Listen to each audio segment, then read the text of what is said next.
Students, आज हम discuss करते हैं साइंस के फर्स्ट चैप्टर में केमिकल रिएक्शन इक्वेशन में आज लेक्चर 2। जैसा कि हमने पिछले लेक्चर में आपको लेक्चर 1 के अंदर केमिकल रिएक्शन बताया था, कैरेक्टरिस्टिक ऑफ केमिकल रिएक्शन और उनकी प्रॉपर्टीज। तो आज हम सेकंड लेक्चर के अंदर आज हम डिस्कस करते हैं, वो है आपका इक्वेशन। देखा जाए इक्वेशन और रिएक्शन एक दूसरे के कॉम्प्लीमेंट्री। तो हम इक्वेशन को कैसे डिफाइन करेंगे? इक्वेशन जैसे एक जनरली देखा जाए कोई एक रिएक्शन है, तो एक कोई रिएक्शन है, उस रिएक्शन में जो एटम्स सिंबल आपका एलिमेंट का, मैटर नॉन मैटर किसी का हो सकता है। तो in simple chemical reaction involve symbol and formula of substance is known as equation. यानी कोई रिएक्शन है, रिएक्शन में हमने एक symbol, for example Zn zinc, यहां पर H2SO4, ठीक है।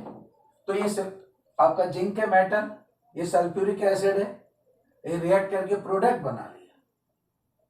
तो ये सिंपल रिएक्शन इन्वॉल्व सिंबल किसका होगा? Element atom, and formula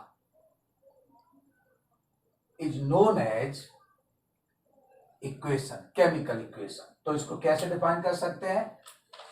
chemical equation में बी डिफाइंड, या ऐसा हम बोल सकते हैं इसको, द मेथड ऑफ रिप्रेजेंटिंग। आप नोट करते चलेंगे, method of representing a chemical reaction, representing a chemical reaction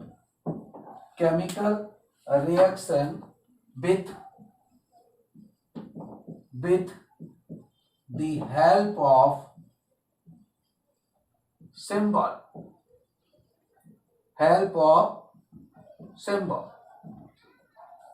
and formula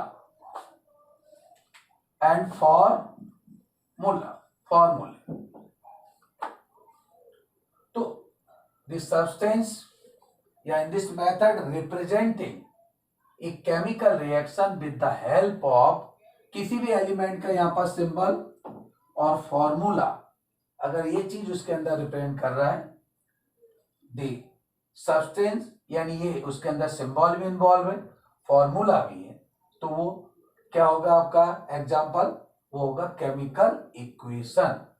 for example Zn एक एलिमेंट का सिंबल है, प्लस H2SO4, हम आपको आगे बैलेंस करना बताएंगे। तो ZnSO4 प्लस H2।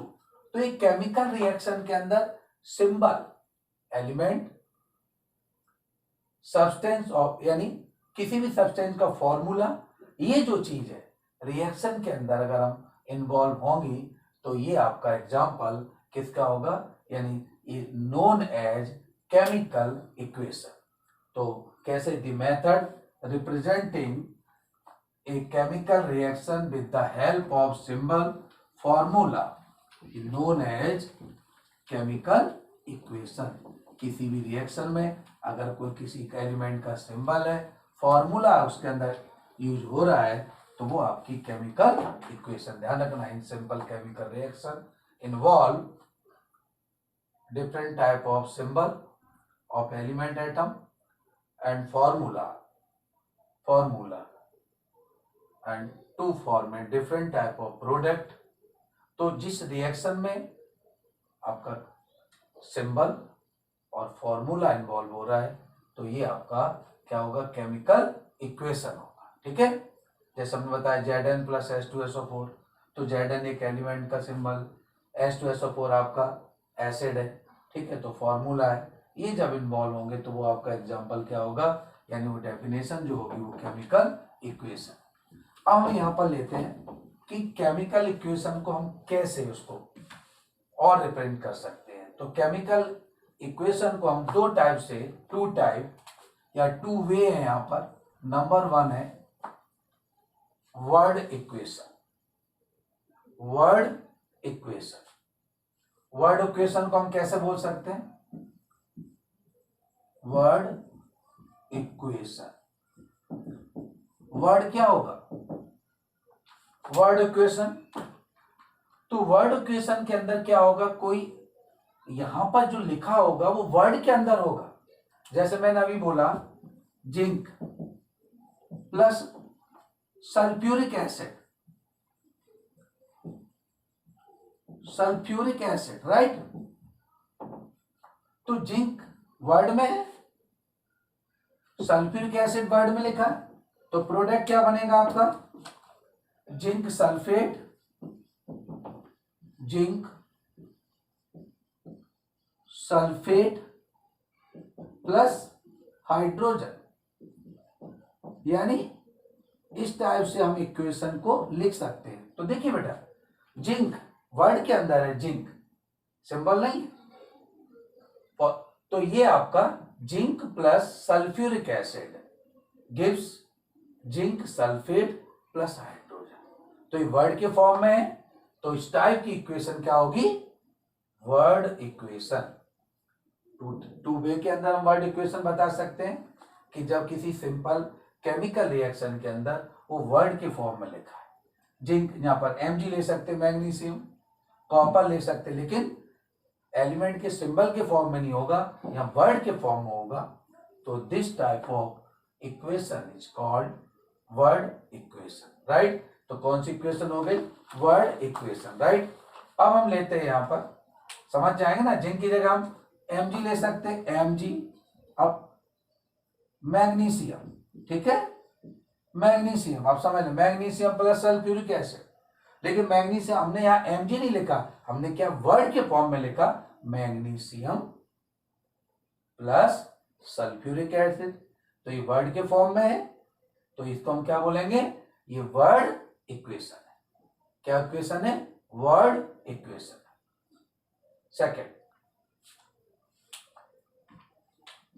इन केमिकल रिएक्शन, अब यहां वर्ड के फॉर्म में नहीं दिया है, यहां सिंबल होगा या फॉर्मूले के फॉर्म में होगा, तो वो आपकी होगी केमिकल इक्वेशन। तो सेकंड है केमिकल इक्वेशन। नोट्स हम आपको दे देंगे, नोट्स पूरा PDF फाइल के फॉर्म में होगा, तो मैं आपको समझाता चल रहा हूं पूरा। तो ये होगा सेकंड केमिकल इक्वेशन।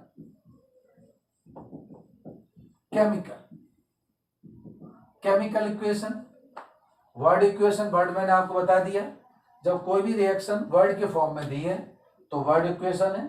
अब यहां पर आता है केमिकल इक्वेशन। इन रिएक्शन एलिमेंट, एटम, मॉलिक्यूल किस फॉर्म में होंगे? सिंबल या फॉर्मूला उनका गिवन होगा, तो वो आपकी केमिकल इक्वेशन होगी, राइट। तो अब हम उसी को, जो हमने जिंक प्लस H2SO4 लिया था, तो हम क्या लेंगे? Symbol zinc Zn plus H2SO4 sulphuric acid को क्या बोलेंगे?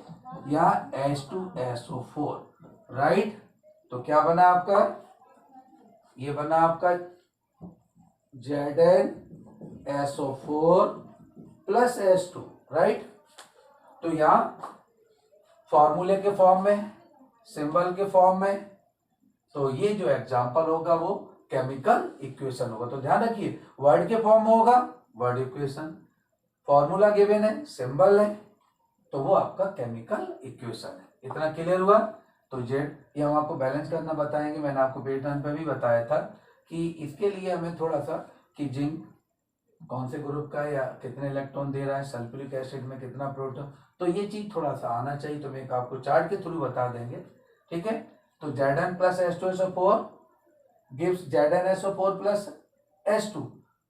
तो यहाँ केमिकल फॉर्मूला है, सिंबल है, तो ये केमिकल इक्वेशन है। हो गया क्लियर? यानी equation in simple reaction word के फॉर्म में लिखा हुआ है, यहाँ जिंक लिखा होता है, सल्फ्यूरिक एसिड वर्ड के फॉर्म में, तो वर्ड इक्वेशन, केमिकल के फॉर्म में दिया है, सिंबल और फॉर्मूला है, तो ये आपका केमिकल इक्वेशन है। ठीक है, अब हम लेते हैं इसके आगे कि ये दोनों हो गई केमिकल इक्वेशन और वर्ड इक्वेशन। अब आता है इसी में कि writing of a chemical formula या केमिकल इक्वेशन। राइटिंग क्या लेते हैं यहां पर, writing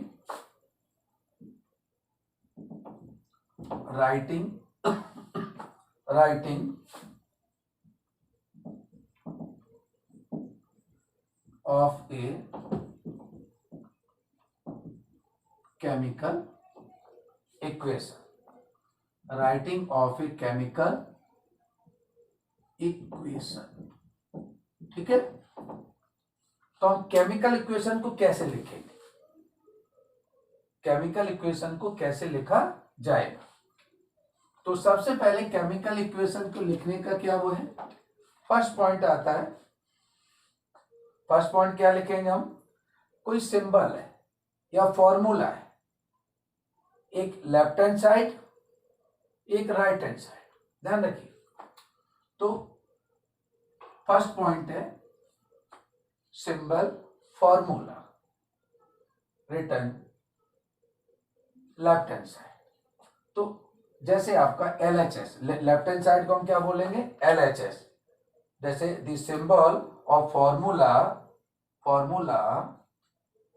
of reactant toward LHS, यानी रिएक्टेंट क्या है बेटा, left hand side. For example जैसे Zn प्लस H2SO4। ठीक है, तो ये एरो किधर है, एरो किधर है, तो हम इसको क्या बोलेंगे, लेफ्ट हैंड साइड LHS। तो इतना ध्यान रखिए। ठीक है, यानी तो writing of a chemical equation, हम केमिकल इक्वेशन को कैसे लिख सकते हैं। तो पहला है, फर्स्ट पॉइंट है रिएक्टेंट एलिमेंट फॉर्मूला या symbol formula towards left hand side LHS, यानी LHS जो इस साइड में लिखा है, कोई भी सिंबल है, एलिमेंट है या कोई फॉर्मूला है, तो वो आपका LHS साइड में टुवर्ड्स LHS, वो आपका क्या होगा, यहां पर रिएक्टेंट होगा। ठीक है, LHS। ऐसे ही सेकंड पॉइंट में क्या आता है, element atom symbol and formula towards RHS right hand side. तो जब ये रिएक्ट करेगा तो क्या बनाएगा, ZnSO4 प्लस H2। तो ये कहां लिखा जा रहा है, right hand side left hand side. जैसे केमिकल रिएक्शन बताया था, left hand side reactant, right hand side RHS product. ठीक है, तो फर्स्ट पॉइंट क्या था, in writing of a chemical equation, तो फर्स्ट आपका था the symbol formula of reactant left hand side, next the symbol and formula formula of product towards right hand side. Right hand side है product है, left hand side है तो reactant है। तो ये आपका रिएक्टेंट था, ये इधर लिख दिया तो वो क्या बन गया, ZnSO4 H2, ये प्रोडक्ट है। थर्ड, इतना क्लियर हुआ कि नहीं। जो लेफ्ट हैंड साइड है, शॉर्टकट, एरो की जो लेफ्ट हैंड साइड में है वो आपका रिएक्टेंट है, LHS है। Symbol formula of reactant towards left hand side and symbol formula of product towards right hand side RHS। Second point. Third क्या बन रहा है, third LHS and RHS, LHS and RHS, left hand side और right hand side. Left hand side जो होगा वो reactant है और राइट हैंड साइड होगा वो प्रोडक्ट है। दोनों को हम एक एरो से सेपरेट करते हैं। ये रिएक्टेंट,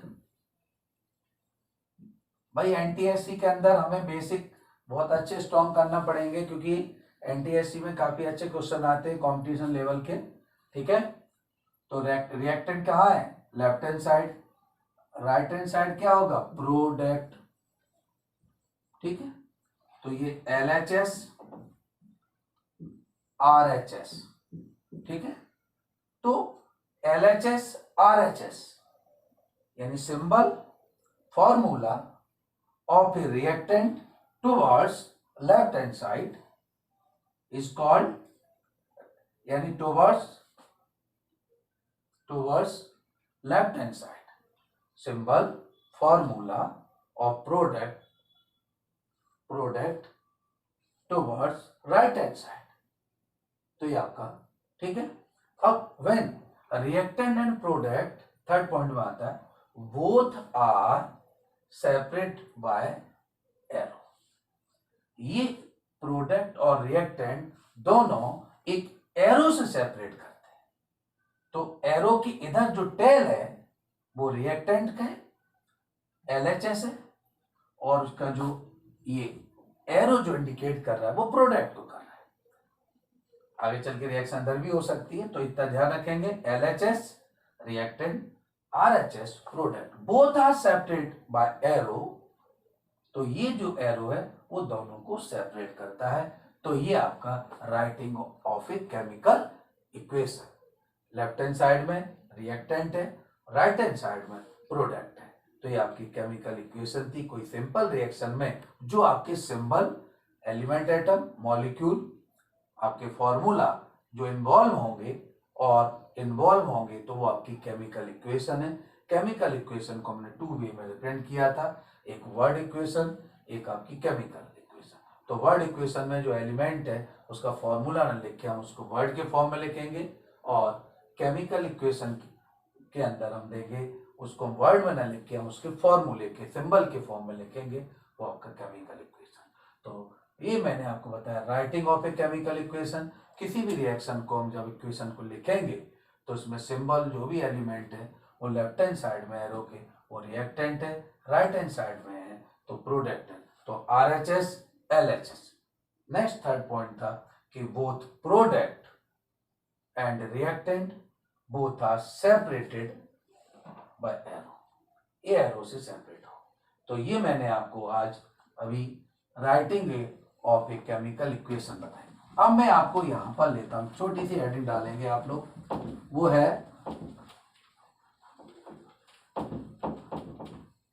यहां पर balancing and unbalanced chemical reaction, balancing and unbalancing chemical reaction.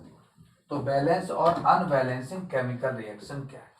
तो बैलेंसिंग वो रिएक्शन है जिसमें हम रिएक्टेंट के मोल और प्रोडक्ट के मोल समझते चलना, कि जैसे A है, ये रिएक्टेंट है, B आपका प्रोडक्ट है, राइट, B प्रोडक्ट है। when reactant and product both side same, यानी दोनों साइड में जो उसके मोल्स हैं, जितने भी आपके इधर इन्वॉल्व हैं उतने इधर हैं, तो वो आपकी बैलेंसिंग है, राइट। अगर दोनों साइड में बराबर मोल नहीं है, बराबर जितनी इन्वॉल्व हो रहे हैं वो बराबर इक्वल नहीं है, वो आपकी अनबैलेंस है। तो राइट, समझ में आया? Balancing and unbalancing chemical equation. तो बैलेंसिंग इक्वेशन क्या है कि व्हेन कोई रिएक्शन है, रिएक्टेंट और प्रोडक्ट दोनों के मोल इक्वल है, दोनों के साथ। जैसे एक सिंपल एग्जांपल लेते हैं, अब मार्केट में जाते हैं, एक शॉपकीपर के पास, वो आपको कोई चीज बेच करके देता है, तोल के देता है। तो आप देखते हैं कि वो एक तरफ वेट रखेगा, एक तरफ किसी चीज को बे करेगा, तो ये दोनों तरफ बराबर हो गए। यानी आपके जो मोल्स है दोनों तरफ रिएक्टेंट और प्रोडक्ट दोनों इक्वल हो जाएंगे। आपके जितने भी पार्टिकल आपके इन्वॉल्व हो रहे थे, जितने भी दोनों साइड में इक्वल हैं, वो आपकी बैलेंस है। जब इक्वल नहीं है, एक साइड कम एक साइड ज्यादा हो रहा है, तो वो आपकी कैसी रिएक्शन होगी? अनबैलेंसिंग रिएक्शन होगी। तो क्लियर हुआ? when number of moles of reactant equal to moles of product, ये बैलेंसिंग इक्वेशन है। when reactant and product no same moles in reaction, this is called unbalancing reaction। तो हम कोई unbalance है, balance नहीं है, तो उसको हम बैलेंस करते हैं। ठीक है, तो आज हम आपको पढ़ते हैं इसी में एक इक्वेशन लिखते हैं कि zinc plus sulphuric acid,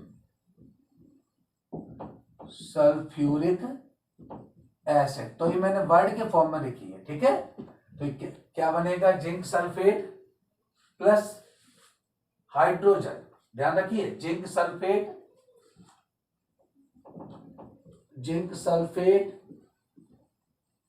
plus hydrogen, right.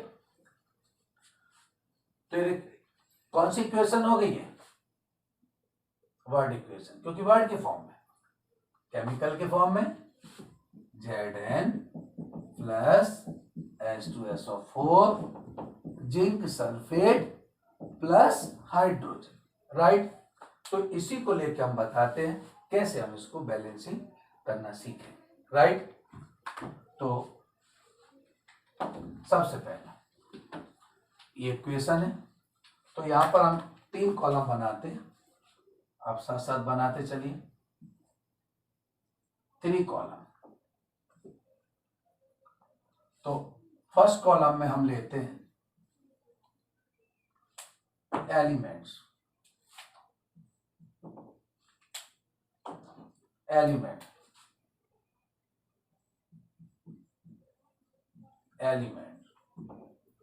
Second में हम क्या लेंगे?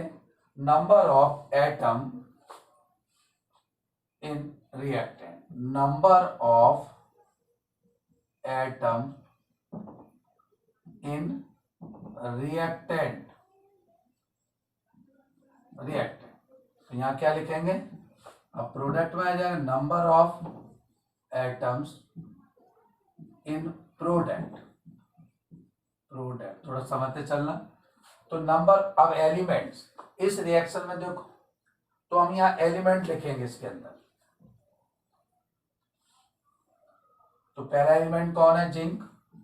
ठीक है, दूसरा पेन यूज करें, जिंक जेड। तो number of atom in reactant, arrow के इधर ये रिएक्टेंट है, एरो के इधर मैंने आपको बताया था रिएक्टेंट, ये प्रोडक्ट। तो जिंक कितना है?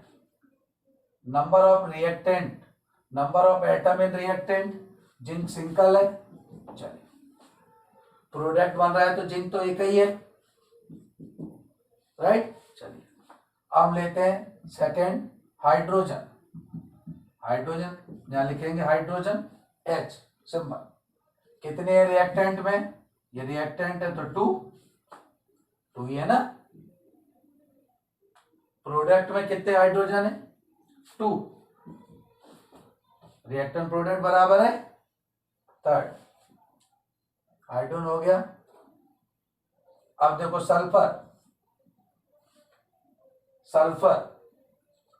सल्फर बेटा कितना है रिएक्टेंट में? 1। प्रोडक्ट में सल्फर 1, राइट।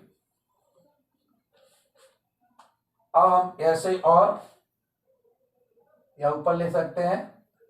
अब क्या बचा है? ऑक्सीजन।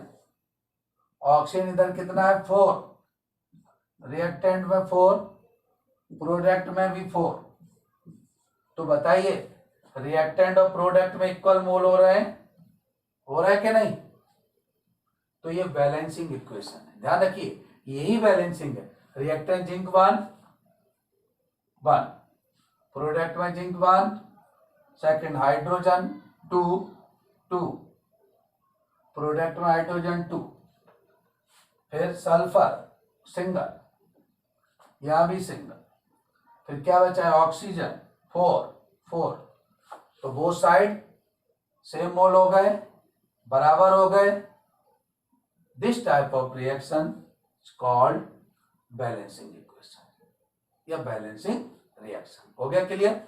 जब दोनों side, both side reactant and product number of moles are equal या same, this type of equation is called balancing equation या बैलेंसिंग केमिकल रिएक्शन। हो गया यहां पर क्लियर? दोनों साइड में बराबर हो रहे हैं, ये बैलेंसिंग है। अब हम लेते हैं एक और अलग से, मैं आपको अभी समझा रहा हूं, फिर आपको मैं 6 या 7 आपको रूल बताऊंगा स्टेप कि कैसे हम इसको बैलेंसिंग करते हैं। थोड़ा सा अभी 10th के हिसाब से थोड़ा अगर बड़ी बड़ी रिएक्शन, क्योंकि वर्ल्ड में ऐसी कोई रिएक्शन नहीं है, जितनी भी वो सभी बैलेंसिंग है, तो हर जगह बैलेंसिंग आता है। तो अभी आपको 10th के हिसाब से, आपके एनटीएससी के हिसाब से मैं आपको कुछ डेप्थ में आपको बैलेंसिंग इक्वेशन बताऊंगा। इतना क्लियर हुआ? रिएक्टेंट और प्रोडक्ट दोनों में नंबर ऑफ जो भी सिंबल, जो भी मोल या जितना भी इन्वॉल्व हो रहा है रिएक्टेंट प्रोडक्ट बराबर है, वो आपका बैलेंसिंग इक्वेशन। जब इक्वल नहीं है तो वो आपका अनबैलेंसिंग रिएक्शन होगा। तो अनबैलेंसिंग जब होगा तो उसको हमें बैलेंसिंग करना पड़ेगा। तो हम लेते हैं, तो बेटा यहाँ पर ऊपर वाले में सेम हो गए थे ना, रिएक्टेंट सल्फर भी रिएक्टेंट प्रोडक्ट में, हाइड्रोजन भी दोनों साइड, ऑक्सीजन और जिंक दोनों साइड बराबर थे, वो आपका बैलेंसिंग था। ठीक है बेटा? अब हम लेते हैं इसमें एग्जांपल नेक्स्ट, इसी H2SO4 की जगह पोटेशियम क्लोरेट, पोटेशियम क्लोरेट, चलो केमिकल की फॉर्म में लिख दें KClO3। चलिए ये एरो बना दिया, अब इतना तो आ गया होगा, इधर वाला क्या है रिएक्टेंट, ये रिएक्टेंट है, और इधर जो होगा वो प्रोडक्ट है। तो प्रोडक्ट क्या बन रहा है KCl प्लस O2। अब आ जाए potassium chlorate, potassium chloride plus oxygen, ये रिएक्टेंट है left hand side, right hand side आपका प्रोडक्ट है। तो इसको हम कैसे देखेंगे कि बैलेंसिंग अनबैलेंसिंग है? सबसे पहले कौन सा सिंबल है एलिमेंट? पोटेशियम। कितना है यहाँ रिएक्टेंट में, कितना है number of atom in reactant, potassium 1।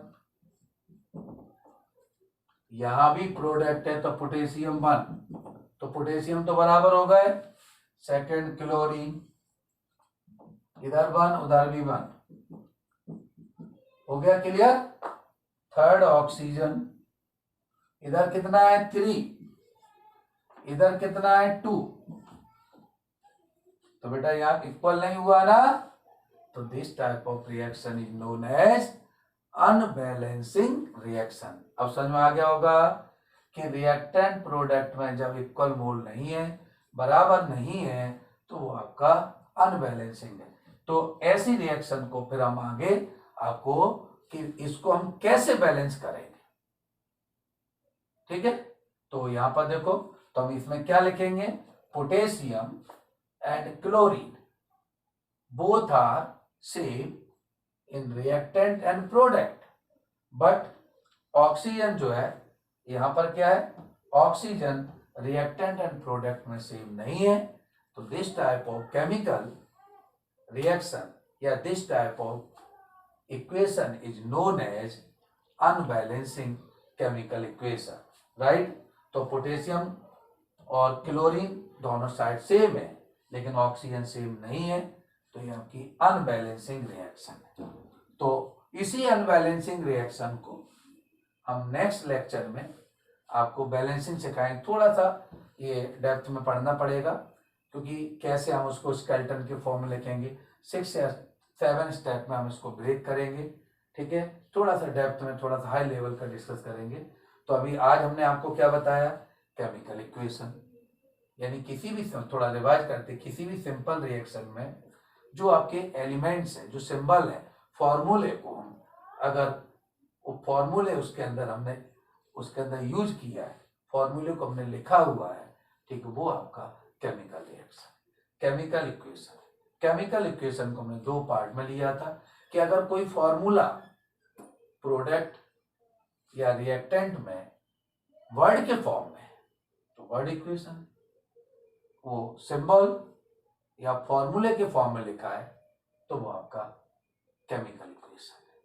फिर हमने आपको बताया था कि राइटिंग केमिकल इक्वेशन, तो हम किसी भी रिएक्शन को हम कैसे लिख सकते हैं, तो 3 वे बताए थे।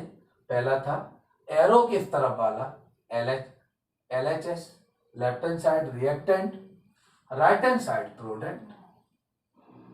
थर्ड पॉइंट था कि product and reactant both are separated by this arrow जो है वो आपका रिएक्टेंट और प्रोडक्ट को सेपरेट करता है। उसका जो एरो है वो प्रोडक्ट को बताता है, टेल जो है वो रिएक्टेंट को बताता है। फिर मैंने आपको बताया था कि बैलेंसिंग और अनबैलेंसिंग रिएक्शन। इससे पहले अभी हमने Zn+H2SO4 का लिया था, तो रिएक्टेंट और प्रोडक्ट दोनों साइड में नंबर ऑफ एटम या जो भी आपके मोल थे वो इक्वल थे, वो आपका कैसी हो गई, वो आपका बैलेंसिंग इक्वेशन। तो यहाँ पोटेशियम क्लोराइड में आपने देखा पोटेशियम रिएक्टेंट और प्रोडक्ट में क्लोराइड इक्वल है, लेकिन ऑक्सीजन रिएक्टेंट में 3 है लेकिन प्रोडक्ट में 2 है, तो ये अनबैलेंसिंग है। तो इस टाइप की जो रिएक्शन है अनबैलेंसिंग, तो इनको हम बैलेंस कैसे करेंगे, तो वो चीज हम आपको आगे नेक्स्ट लेक्चर में हम डिस्कस करेंगे। और बैलेंसिंग के बाद सबसे इंपॉर्टेंट जो चीज स्टार्ट होगी वहां से बिल्कुल क्लियर समझ में आएगा, वो है types of reaction. Type of reaction पे बहुत क्वेश्चन आते हैं आपके एनटीएससी में। Combination, decomposition, displacement. डिस्प्लेसमेंट के अंदर हम सिंगल डिस्प्लेसमेंट, डबल, फिर वहीं पर हम ऑक्सीडेशन, रिडक्शन, रिडॉक्स रिएक्शन, ये सब चीज हम वहां पढ़ेंगे। वो फिर इंपॉर्टेंट, अभी थोड़ा सा आप इसको पढ़ के आइए, समझ में आ जाएगा। Balancing both side equal, unbalancing not equal. ठीक है, तो आज हम इस लेक्चर में इतना ही रखते हैं। नेक्स्ट टाइम पे हम बैलेंसिंग और आगे टाइप्स ऑफ रिएक्शन डिस्कस करेंगे। ओके बेटा, थैंक यू बस।